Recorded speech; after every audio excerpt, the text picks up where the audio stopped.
Praise the Lord. जय मसीह की। मैं प्रभु यीशु मसीह के नाम से आपका स्वागत करती हूँ। जैसे कि आपने इस वीडियो का टाइटल पढ़ा है कि कोरोना वायरस के खिलाफ विश्वासी का युद्ध। जी हाँ प्रियो, हम विश्वासी एक योद्धा है और जब हम विश्वास के साथ, अधिकार के साथ यीशु मसीह के नाम से प्रार्थना करते हैं तो कोई भी शैतानी शक्ति हमारे सामने नहीं टिक पाएगी। प्रार्थना करना और परमेश्वर के वचनों का अंगीकार करना ये एक विश्वासी के सामर्थ्य शस्त्र है। और जैसे कि आप सब जानते हैं कि जब यीशु मसीह की परीक्षा हुई थी तब यीशु मसीह ने भी शैतान को वचनों से ही हराया था और आज हमें भी यही करना है और परमेश्वर के जीवित वचनों का सामर्थ्य उसे दिखाना है। और ये जो कोरोना वायरस है, इस महामारी को हमको पूरी तरह से मिटा देना है। यहाँ पे मैं आपके साथ कुछ वचन शेयर करना चाहूँगी जो परमेश्वर के जीवित वचनों के बारे में बताते हैं। जो परमेश्वर ने हमको अधिकार दिया है उस अधिकार के बारे में बताते हैं, जिस अधिकार को लेके और जिस वचन को लेके हमको प्रार्थना करनी है। तो आइए हम कुछ वचनों में जाएंगे और पहले तो मैं आपके साथ कुछ ऐसे वचनों को बांटना चाहूँगी जो परमेश्वर के वचन का सामर्थ्य दिखाती है। आइए हम वचन पढ़ेंगे इज़ाया 55:10 and 11, यशायाह नबी की किताब, उसमें 55वां अध्याय और उसमें 10 और 11 वचन कहता है कि जिस प्रकार से वर्षा और हिम आकाश से गिरते हैं और वहाँ यों ही लौट नहीं जाते, वरन भूमि पर पड़कर उपज उपजाते हैं, जिसे बोने वाले को बीज और खाने वाले को रोटी मिलती है, उसी प्रकार से मेरा वचन भी होगा जो मेरे मुख से निकलता है। वह व्यर्थ ठहरकर मेरे पास न लौटेगा, परंतु जो मेरी इच्छा है उसे वो पूरा करेगा और जिस काम के लिए मैंने उसको भेजा है उसे सफल करेगा। आमीन। यहाँ पे परमेश्वर का वचन कहता है कि जिस प्रकार से वर्षा और हिम आकाश से गिरते हैं और यों ही लौट नहीं जाते। अभी जैसे कि बारिश का मौसम चल रहा है, आप सब ने बारिश देखी रहेगी।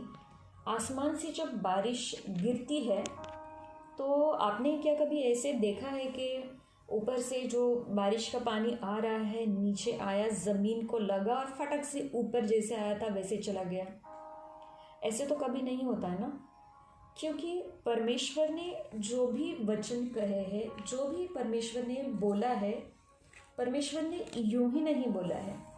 उसके हर एक वचन में सामर्थ्य है और जिस प्रकार से जब बारिश गिरती है तो उसका जो काम है वो नीचे गिरने के बाद करती है, हमको पानी मिलता है, जो खेती के लिए पानी चाहिए, मतलब जो उसका पर्पज़ है, जो परमेश्वर का मकसद है उस बारिश को भेजने का, वो मकसद जो है वो पूरा होता है। तो परमेश्वर ये यहाँ पे यही कह रहे हैं कि उसी प्रकार से मेरा वचन भी होगा जो मेरे मुख से निकलता है, व्यर्थ ठहरकर मेरे पास न लौटेगा। जो भी वचन हम इस बाइबल में देखते हैं, पवित्र शास्त्र में देखते हैं, जिसको हम सत्य वचन भी कहते हैं, जो वचन जीवित है, तो जो वचन परमेश्वर ने कहे हैं, जो बोले हैं, तो वो पूरे होके ही रहेंगे। यहाँ पे परमेश्वर का वचन कहता है वो व्यर्थ ठहरकर मेरे पास न लौटेगा, परंतु जो मेरी इच्छा है उसे वो पूरा करेगा। यानी कि परमेश्वर ने जिस इच्छा के लिए उस वचन को भेजा है वो इच्छा, वो वचन पूरा करेगा। और ना ही सिर्फ वो पूरा करेगा बल्कि जिस काम के लिए परमेश्वर ने उस वचन को भेजा है उसे वो सफल भी करेगा। तो जो परमेश्वर के वचन हम आगे देखने वाले हैं, तो हमको ये जानना ज़रूरी है कि हर एक जो वचन है जो परमेश्वर ने कहा हुआ है वो व्यर्थ नहीं है, वो ऐसे ही नहीं है, बल्कि परमेश्वर ने एक इच्छा के साथ, एक पर्पस के साथ, एक मकसद के साथ उस वचन को दिया है। और हम यहाँ पे और एक वचन पढ़ेंगे, 1 तीमुथियुस उसका 2 अध्याय 3 और 4 वचन। यहाँ पे वचन कहता है कि हमारे उद्धारकर्ता परमेश्वर को अच्छा लगता और भाता भी है, जो ये चाहता है कि सब मनुष्यों का उद्धार हो और वे सत्य को भली भांति पहचान लें। अभी यहाँ पे परमेश्वर क्या चाहता है कि सब मनुष्य का उद्धार हो। परमेश्वर किसी का नाश नहीं करना चाहता। बहुत सारे लोग जो जब हम परेशानी में होते हैं, अगर कुछ मुसीबत आती है तो हम परमेश्वर को कोसने लगते हैं कि परमेश्वर ने हमारे साथ ऐसा किया। लेकिन यहाँ पे दिख रहा है हमको, हम ये वचन में देखेंगे कि परमेश्वर क्या चाहता है। तो परमेश्वर यही चाहता है कि सब मनुष्यों का उद्धार हो जाए। तो हर एक व्यक्ति के लिए जो परमेश्वर की इच्छा है वो है कि हर एक का उद्धार हो जाए। हम और एक वचन यहाँ पे देखेंगे, यिर्मयाह 29:11, यिर्मयाह 29:11, क्योंकि यहोवा की यह वाणी है कि जो कल्पनाएं मैं तुम्हारे विषय में करता हूँ उन्हें मैं जानता हूँ, वे हानि की नहीं वरन कुशल ही की है, और अंत में तुम्हारी आशा पूरी करूँगा। यहाँ पे परमेश्वर ये कहते कि जो कल्पनाएं, मतलब जो योजनाएं, जो प्लान्स मैं तुम्हारे विषय में करता हूँ उन्हें मैं जानता हूँ, वे हानि की नहीं वरन कुशल की है। मतलब जो प्लान्स परमेश्वर हमारे लिए बनाता है, जो योजनाएं परमेश्वर हमारे जीवन के लिए बनाता है, उसमें हमारी हानि नहीं है, उसमें हमारी कुछ बुराई नहीं है, लेकिन हमारी भलाई है, हमारी अच्छाई उसमें है। तो परमेश्वर का वचन ये कहता है कि वो हमारे लिए, उसके अंदर हमारे लिए अच्छे विचार है, अच्छी योजनाएं हैं जिनमें हमारी भलाई है। हम यहाँ पे और एक वचन देखेंगे, यशायाह 40 उसका 8, 40 का 8वां पढ़ेंगे। घास तो सूख जाती है और फूल मुरझा जाता है, परंतु हमारे परमेश्वर का वचन सदैव अटल रहेगा। जो वचन परमेश्वर ने बोला है वो कभी भी विफल नहीं होता है, वो अटल रहेगा। हम अगला वचन यहाँ पे पढ़ेंगे, नीति वचन 18 उसका 21। यहाँ पे परमेश्वर का वचन कहता है कि जीव के वश में मृत्यु और जीवन दोनों होते हैं, और जो उसे काम में लाना जानता है वो उसका फल भोगेगा। अभी परमेश्वर ने हमको जीवित वचन दिए हैं, और परमेश्वर ने हमको ये मुख दिया है, एक जीव दी है, और इसमें जीवन और मृत्यु दोनों भी है। हम जीवन भी किसी के लिए बोल सकते हैं और हम किसी के नाश के भी बातें बोल सकते हैं। तो परमेश्वर ने हमको वो सामर्थ्य दी है, तो हमको जीवन और भलाई ही दूसरों के लिए बोलने हैं। तो हमने ये देखा कि परमेश्वर का वचन जो है वो सामर्थ्य वचन है, और जो परमेश्वर वचन भेजता है वो व्यर्थ नहीं जाता, बल्कि उसकी इच्छा पूरी करता है। परमेश्वर की इच्छा जो है पूरी करता है। अभी हम कुछ वचन यहाँ पे देखेंगे, आगे हम बढ़ेंगे और हम कुछ वचन देखेंगे जहाँ पे पुराने नियम में बहुत बार जब लोग विपत्ति में रहते थे, कोई भी प्रॉब्लम्स में रहते थे, तब वो इकट्ठा होते थे और उपवास करके प्रार्थना करते थे। तो हमको भी आज, अगर जिस किसी को भी पॉसिबल है, हमें उपवास करके प्रार्थना करनी है। अगर पॉसिबल नहीं है तो हमसे प्रार्थना करेंगे, लेकिन बहुत सारी कलीसिया उपवास प्रार्थना भी कर रही है, चेन फास्टिंग प्रेयर कर रही है। तो अगर हमको पॉसिबल है तो हम उपवास करके प्रार्थना करेंगे। हम यहाँ पे कुछ वचन पढ़ेंगे, नहम्याह की किताब उसमें 9वां अध्याय 1 से लेके 3 तक। फिर उसी महीने के 24वें दिन को इस्राएली उपवास का टाट पहने और सिर पर धूल डाले इकट्ठे हो गए। तब इस्राएल के वंश के लोग सब अन्य जाति लोगों से अलग हो गए और खड़े होकर अपने अपने पापों और अपने पुरखों के अधर्म के कामों को मान लिया। तब उन्होंने अपने अपने स्थान पर खड़े होकर दिन के एक पहर तक अपने परमेश्वर यहोवा की व्यवस्था की पुस्तक पढ़ते और एक पहर अपने पापों को मानते और अपने परमेश्वर यहोवा को दंडवत करते रहे। अभी यहाँ पे इस्राएली लोग इकट्ठा हुए हैं और उन्होंने क्या किया है, सब ने मिलके उपवास किया है और उन्होंने जो भी अधर्म के काम किए उन्होंने अपने पापों के लिए अपने पापों का अंगीकार किया है परमेश्वर के सामने, और अपने पुरखों के, अपने जो पीढ़ी दर पीढ़ी से जो उनके पुरखों के जो अधर्म के काम है उनको भी उन्होंने क्या किया है, परमेश्वर के सामने उन्होंने मान लिया है। आज हमको भी ये करना है। हमको न ही सिर्फ हमारे पापों का अंगीकार करना है, लेकिन जो हमारे इस दुनिया में जो अन्य जाति के भाई बहन हैं, जो परमेश्वर को नहीं जानते हैं, जो परमेश्वर के वचन को नहीं जानते हैं और जो अधर्म के काम कर रहे, हम हमारे जो अन्य जाति के भाई बहन हैं, आज हम उनके लिए भी मध्यस्थी करेंगे, उनके पापों का हम अंगीकार करेंगे, हम उनके पापों के लिए भी पश्चाताप करेंगे।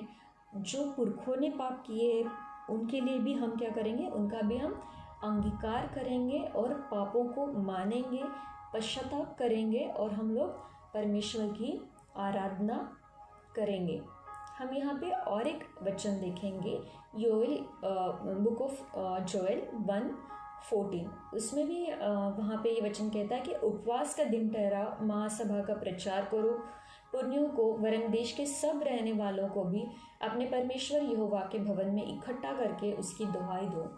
अभी हम लोग सब साथ में इकट्ठा तो नहीं हो सकते हैं, लेकिन जब हम पश्चाताप करते हैं, हम एक दूसरे के साथ एक मन होकर जब हम जुड़ जाते हैं, तो भले ही हम एक साथ बैठे नहीं हैं, हम दूसरे विश्वासी लोग और हम लोग एक साथ बैठे नहीं हैं, लेकिन जब हम पश्चाताप करते हैं, अपने मन को शुद्ध करते हैं, तो हम एक मन हो जाते हैं। और जब हम एक मन से मिल के प्रार्थना करते हैं, तब परमेश्वर उस प्रार्थना का उत्तर ज़रूर देता है। जैसे परमेश्वर का वचन भी कहता है कि जहाँ पे 2 या 3 मेरे नाम से इकट्ठा होते हैं, वहाँ पे मेरी उपस्थिति है। तो जब हम एक मन हो जाते हैं, तो उस प्रार्थना में परमेश्वर की उपस्थिति होती है। हम और एक यहाँ पे वचन पढ़ेंगे, लूका 1:37। यहाँ पे परमेश्वर का वचन कहता है कि परमेश्वर के लिए कुछ भी असंभव नहीं है। Nothing will be impossible with God. हमारे परमेश्वर के लिए असंभव ऐसा कुछ भी नहीं है। कोई बीमारी रहने दो, कोई सिचुएशन रहने दो, परमेश्वर को कुछ भी असंभव नहीं है। तो हम लोग ये वचन देखेंगे कि हम विश्वासी को परमेश्वर ने क्या अधिकार दिया है। अभी हमने ये वचन देखे कि परमेश्वर का वचन जो है सामर्थी वचन है। वो वचन जो परमेश्वर से मुख से निकला है, वो वचन पूरा होके ही रहता है। और फिर हमने ये देखा कि हमको परमेश्वर के सामने पश्चाताप करके एक शुद्ध मन लेके जाना है, प्रार्थना करनी है, अपने पापों का अंगीकार करना है, और जो हमारे अन्य जाति के भाई बहन हैं उनके पापों का भी हम अंगीकार करेंगे, और हमारा जो अंतःकरण है, हमारा मन शुद्ध करके, पवित्र करके हम लोग परमेश्वर के सामने प्रार्थना में जाएंगे। हम ये वचन अभी देखेंगे कि परमेश्वर ने हमको क्या अधिकार दिया है। यहाँ पे हम फिलिपियों 4:13 पढ़ेंगे, जो मुझे सामर्थ्य देता है उसमें मैं सब कुछ कर सकता हूँ। I can do all things through him who strengthens me. परमेश्वर हमको सामर्थ्य देने वाला परमेश्वर है, और जब वो सामर्थ्य परमेश्वर हमारे साथ है तो हम सब कुछ कर सकते हैं। हम किसी भी शैतान का सामना कर सकते हैं, और शैतान हमारा कुछ भी नहीं बिगाड़ सकता है। हम अगला वचन देखेंगे, 1 यूहन्ना 4:4। यहाँ पे वचन कहता है, तुम परमेश्वर के हो और उन आत्माओं पर जय पाई है, क्योंकि जो तुम में है वो उससे जो संसार में है बड़ा है। आमीन, हालेलुया। जो परमेश्वर हमारे अंदर है, जो यीशु मसीह हमारे अंदर है, वो जो इस संसार में है उससे बहुत बड़ा है। सारी सृष्टि को रचाने वाला परमेश्वर हमारे साथ है। तो हमको किसी भी चीज़ से, किसी भी शैतानी शक्ति से हमको डरना नहीं है। हम आगे का वचन देखेंगे, मत्ती 10 उसमें पहला वचन। फिर उसने, यहाँ पे यीशु मसीह के बारे में बोल रहे हैं, फिर उसने अपने 12 चेलों को पास बुलाकर, यीशु मसीह ने अपने चेलों को पास बुलाकर उन्हें अशुद्ध आत्माओं पर अधिकार दिया कि उन्हें निकाले और सब प्रकार की बीमारियों और सब प्रकार की दुर्बलताओं को दूर करें। आमीन। यहाँ पे यीशु मसीह ने अपने चेलों को बुलाकर उनको अधिकार दिया है। जब हम यीशु मसीह पर विश्वास करते हैं और हम जब उसके पीछे चलने लगते हैं तो हम यीशु मसीह के संतान हैं, हम उसके चेले हैं, जो हम उसके मार्गों पर चल रहे हैं। तो अगर हम उसके चेले हैं तो ये अधिकार उसने हमको भी दिया है। तो क्या अधिकार दिया है यीशु मसीह ने हमको? कि अशुद्ध आत्माओं पर अधिकार दिया कि उन्हें निकाले। मतलब जो भी आत्मा रहने दो, कोई वायरस की आत्मा रहने दो या किसी भी प्रकार की कितनी बुरी भी आत्मा रहने दो, हर एक आत्मा के ऊपर यीशु मसीह ने हमको अधिकार दिया है, उसको निकालने का अधिकार दिया है और सब प्रकार की बीमारियों और सब प्रकार की दुर्बलताओं को दूर करे। देखिए, यीशु मसीह ने यहाँ पे ऐसे नहीं बोला है कि उन्होंने सर्दी के ऊपर अधिकार दिया, खांसी के ऊपर, या सिर्फ थोड़ा सा अगर बुखार है उसके ऊपर का अधिकार दिया है, या फिर सर दर्द है, पैर दर्द है, उसके ऊपर अधिकार दिया। ऐसे नहीं, यहाँ पे सब प्रकार की बीमारियाँ बोला है। मतलब चाहे वो कैंसर रहने दो या कोई भी बड़ी बीमारी रहने दो या वो कोरोना वायरस रहने दो, हर एक बीमारी के ऊपर यीशु मसीह ने हमको अधिकार दिया है। और सब प्रकार की दुर्बलता, अगर कमज़ोरी है तो वो कमज़ोरी दूर करने का भी अधिकार यीशु मसीह ने हमको दिया है। हालेलुया। हम अगला वचन देखेंगे, लूका 10 का 19 में वचन कहता है, मैंने तुम्हें सांपों और बिच्छुओं को रोकने का और शत्रु की सारी सामर्थ्य पर अधिकार दिया है। मतलब शैतान की कितनी भी बड़ी सामर्थ्य हो, वो कितना भी कुछ ट्राई करे, वो कोरोना वायरस से ट्राई करे या और कोई वायरस लाके वो ट्राई करे, मतलब जब वो शैतान अपनी सारी सामर्थ्य लगा देता है हमारे खिलाफ, तो परमेश्वर ने उसकी जो सारी सामर्थ्य है उसके ऊपर भी हमको क्या दिया है? अधिकार दिया है। लेकिन हम लोग उस अधिकार को इस्तेमाल नहीं कर रहे। परमेश्वर का वचन कहता है कि उसने शत्रु की सारी सामर्थ्य पर अधिकार दिया है, और ना ही सिर्फ अधिकार दिया, आगे हम वचन पढ़ेंगे, और किसी वस्तु से तुम्हें कुछ हानि ना होगी। हालेलुया, आमीन।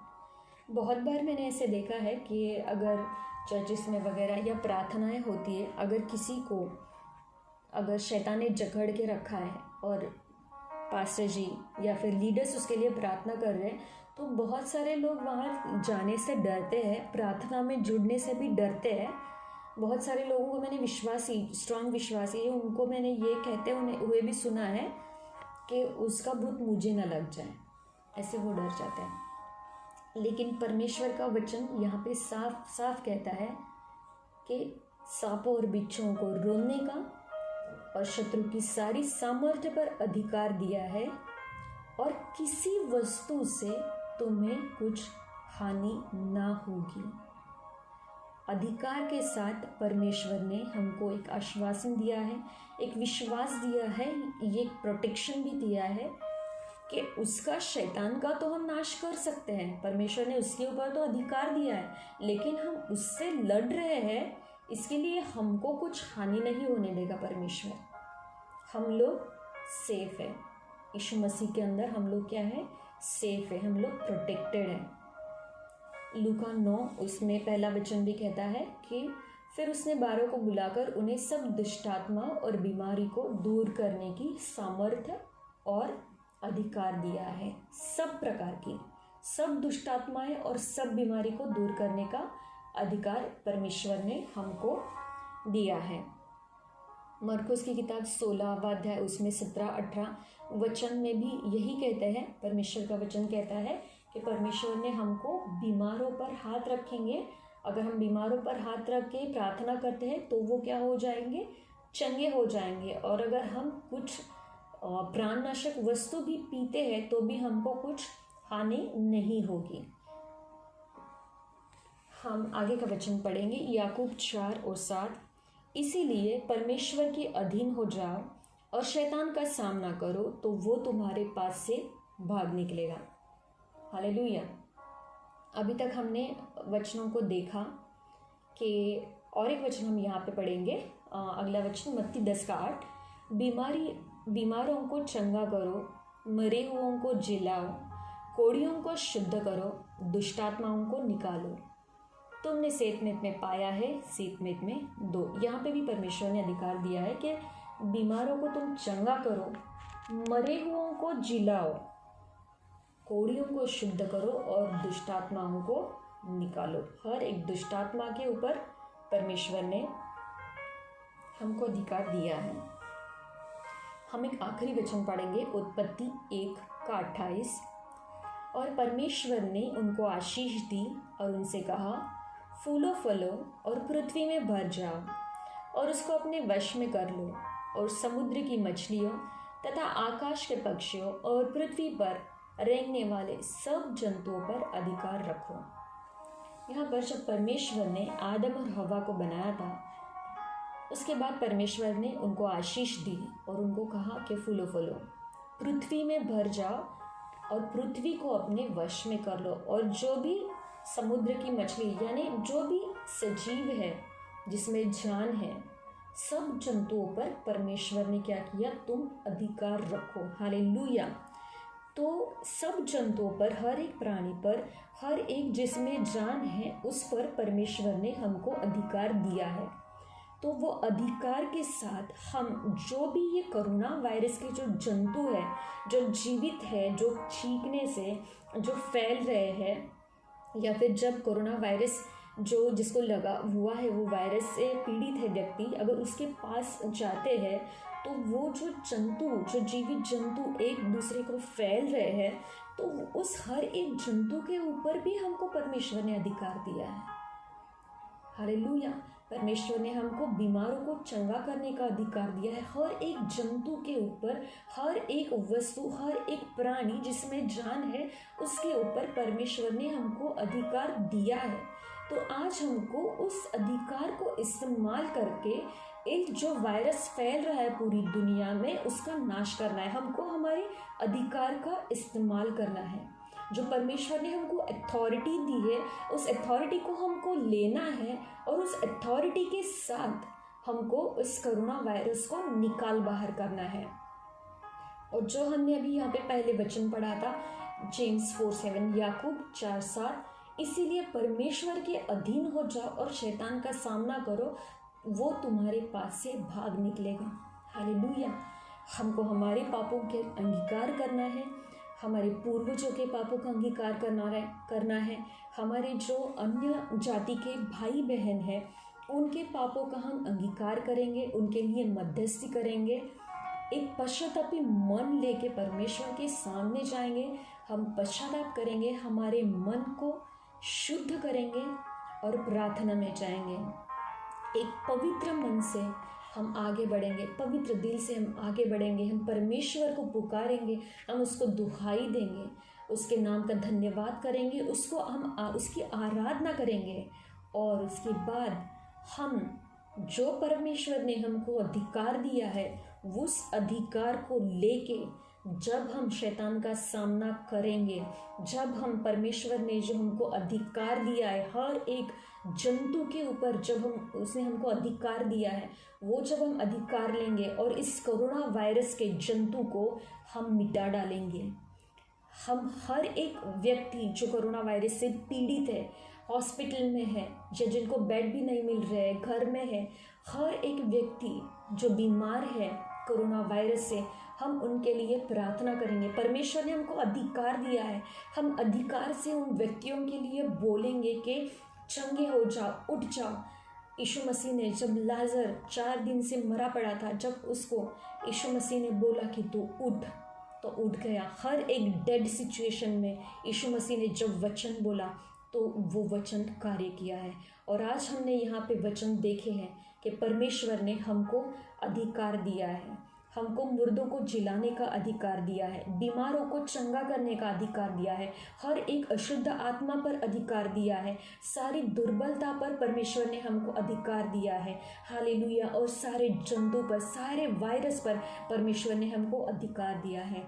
आज हमको वो अधिकार इस्तेमाल करना है और प्रार्थना करनी है, विश्वास के साथ प्रार्थना करनी है, तो शैतान हमारे सामने से भाग जाएगा। हम और एक यहाँ पे वचन पढ़ेंगे, जो बात तू ठाने, अय्यूब 22:28, जो बात तू ठाने वो तुझसे भी बन पड़ेगी और तेरे मार्गों पर प्रकाश रहेगा। हालेलुया। आज हमको ये ठान लेना है कि परमेश्वर ने जो अधिकार दिया है उस अधिकार का हमको इस्तेमाल करना है और इस कोरोना वायरस को जड़ से बाहर करना है। Hallelujah, praise the Lord. Hallelujah. हम विश्वास के साथ हम एक दूसरे के साथ एक मन होकर जब जुड़ जाएंगे, हम वचन बोलेंगे, तब शैतान भाग जाएगा, वो पूरी तरह से निकल जाएगा। जब जहाँ पे परमेश्वर का प्रकाश है वहाँ पे अंधकार नहीं टिक पाएगा और वो शैतान हमारी ज़िंदगी से, सारी दुनिया से वो भाग जाएगा। हम हर एक बीमार के लिए भी प्रार्थना करेंगे कि वो पूरी तरह से चंगे हो जाए। हालेलुया।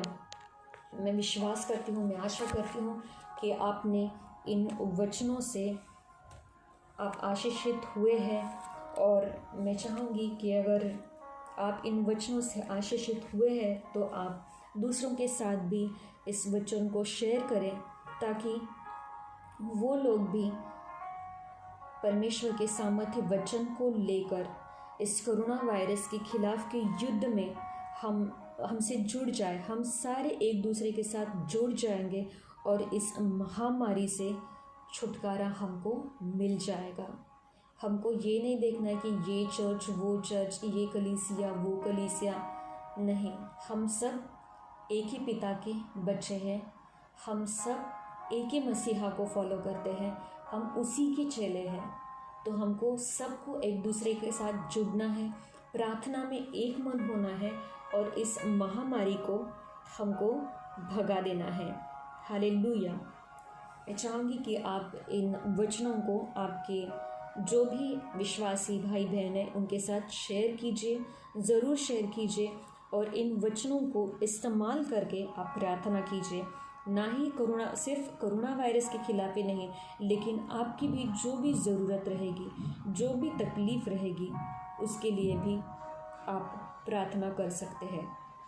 हालेलुया। धन्यवाद, धन्यवाद। परमेश्वर आप सबको आशीषित करे। हालेलुया। हमारे साथ जुड़े रहने के लिए आप सबका धन्यवाद। और हम अगले वीडियो में परमेश्वर के वचनों का सामर्थ्य इस विषय पर मेडिटेट करेंगे। धन्यवाद। जय मसीह की।